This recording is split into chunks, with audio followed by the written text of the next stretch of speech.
स्वागत है आप सभी का आपके अपने YouTube channel yes ITI technical classes में। तो आज की वीडियो ITI के सभी स्टूडेंटों के लिए खास है, क्योंकि ITI के जितने भी स्टूडेंट हैं उनके लिए एक नया अपडेट आ गया है। जितने भी ITI कॉलेज हैं उन सबको यूपी गवर्नमेंट के द्वारा आदेश दे दिया गया है कि आप लोग अपना भी KYC कराइए और साथ में छात्रों का भी KYC कराना अनिवार्य है। तो आज की वीडियो में हम यूपी स्कॉलरशिप KYC के बारे में बात करने वाले हैं। इससे पहले वीडियो को आप लोग लाइक कर दीजिए और चैनल पे नए हैं तो चैनल को सब्सक्राइब कर दीजिए और बेल आइकन प्रेस करके ऑल पे क्लिक कर दीजिए। तो चलिए वीडियो में आगे बढ़ते हैं और सबसे पहले जानते हैं कि KYC क्या है। देखिए, जो KYC है वो सबको करना है, ठीक है। KYC करना बहुत ही अनिवार्य है। ऐसा नहीं कि केवल स्टूडेंट को ही KYC करना है, ऐसी कोई बात नहीं। KYC जो ITI के प्रिंसिपल है, जैसे मान लीजिए किसी भी आपने ITI में एडमिशन करा रखा है तो उनके जो प्रिंसिपल होंगे, ठीक है, प्रिंसिपल होंगे या जो उनके मैनेजर हैं, तो उनको भी KYC कराना है, ठीक है।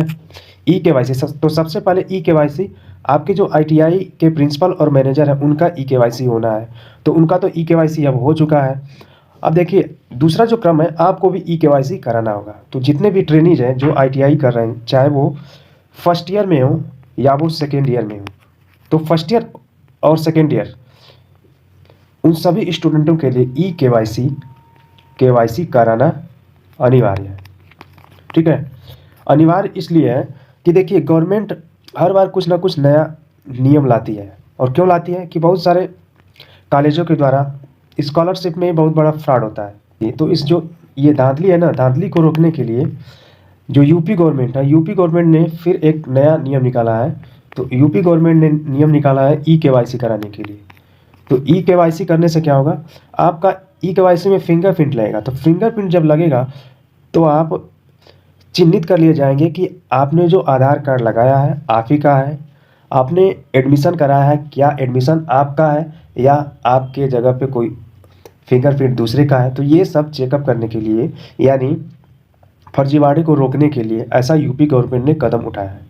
अब बात रही कि क्या सबको KYC कराना अनिवार्य है, तो सही बात है, KYC सबको अनिवार्य है, सबको अनिवार्य है, एकदम इम्पोर्टेंट है। आप लोग समझ जाइए, चाहे वो फर्स्ट ईयर के हो या वो सेकेंड ईयर के स्टूडेंट, सारे ट्रेड के जितने भी ट्रेनिंग है सबको KYC कराना अनिवार्य है, ठीक है। अगर KYC आप नहीं कराते हैं तो ऐसे सिचुएशन में क्या होगा, तो KYC अगर आप नहीं कराते हैं, KYC अगर नहीं कराते हैं तो क्या होगा, KYC अगर नहीं कराते हैं ना, तो जान जाइए कि स्कॉलरशिप नहीं मिलने वाली है। क्या होगा, जो आपकी छात्रवृत्ति है ना वो आपको नहीं मिलेगी। अब क्यों नहीं मिलेगी उसका भी जवाब है। KYC नहीं अगर आप करते हैं तो जो आपकी ITI है वो आगे के लिए आपका जो फॉर्म है वो फॉरवर्ड ही नहीं कर पाएगी।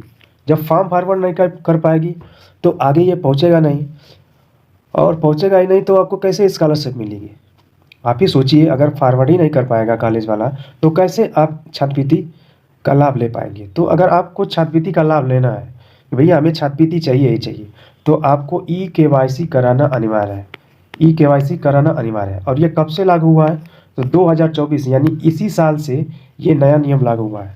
तो जितने भी स्टूडेंट हैं सबको KYC कराना अनिवार्य है, ठीक है।